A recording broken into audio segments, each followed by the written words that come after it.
আজকের আমি একটা চাটনি পিসবো। এই যে রসুন ভেজে নিচ্ছি। একটা বাংলাদেশের আপুকে দেখছি খুব বানাইতে এই চাটনিটা। রসুনটা আমি ভেজে নেব। দেখো রসুনটা ভাজা ভাজা হয়েছে, আমি শুকনো লঙ্কা দিয়ে দেবো। এরম যদি গরম গরম চাটনি হয় ভাতের সঙ্গে কত ভালো লাগে। দিয়ে দেবো এই কাঁচা লঙ্কা পেকে গেছে, সেটা আমি দিয়ে দিলাম। এবার এটা সুন্দর করে আমি ভেজে নেব। এরকম রেসিপি থাকলে কত ভালো লাগে খেতে।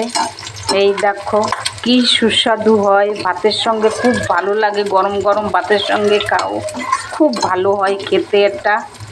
সেই আপুটারে খালি আমি চ্যানেলটায় দেখি, খালি চাটনি পিষে ভর্তা আর কি ভর্তা বানায়।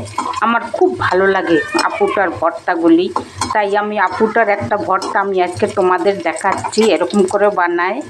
এরপরে দেখো ভাজা হয়েছে, একটুখানি আমি গোটা ধনে দিয়ে দিলাম। এটা আমি এটার সঙ্গে ভেজে নেব খানিকক্ষণ। আমি খুব সুন্দর গন্ধ আসবে তখনই বুঝে নেব ভাজা হয়ে গেছে। তারপরে শিলনোড়ায় বাটো বা মিক্সারও পিষতে পারো তোমরা, অসুবিধা নাই কিছু। এরপরে দিয়ে দেবো দুটো টমেটো কেটে। এই যে দেখো এটা আমি ভেজে নেব ভালো করে। দেখো এরকম গরম গরম ভর্তা হলে কত ভাত খাওয়া যাবে গরম গরম ভাতের সঙ্গে। মনে হবে যেন ফুরায় না, যেন ভাত খুব খেতে থাকি ভাত। এই যে গরম গরম ভাতের সঙ্গে এরকম খেতে কত ভালো লাগবে। এবারে ঠান্ডা করে আমি পিষে নেব। দেখো এরকম সুন্দর হলে তো এমনিতেই টেস্টেও লাগে না, এরকম গরম গরম ভাতের সঙ্গে সুন্দর করে খাওয়া যায়।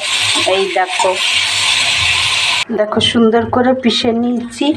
এবার কড়াইতে তেল ছিল, ওতেই আমি টেলে নেব সুন্দর করে। এই দেখো দেখো এবারে স্বাদ অনুসারে আমি নুন দিয়ে দিলাম। ঘরে যদি অতীত বতীত তাদের পাতেও দাও না, তারাও বুঝতে পারবে না যে এটা কিসের ভর্তা। খেতে থাকবে, খেতেই থাকবে। যদি আবার ঘুরে আসে তারা বলবে ওই ভর্তাটা বানাও, খেতেও স্বাদ লাগে। এই দেখো দেখো আমার কত সুন্দর ভর্তা হয়েছে। নামিয়ে দেবো এবারে। এরম একটু ভর্তা করে রেখে দাও আর গরম গরম ভাত করো। অনেক সময় ইচ্ছে হয় না রান্না করতে, এরম একটু ভর্তা করে রেখে দাও আর খেতে থাকো গরম ভাত দিয়ে।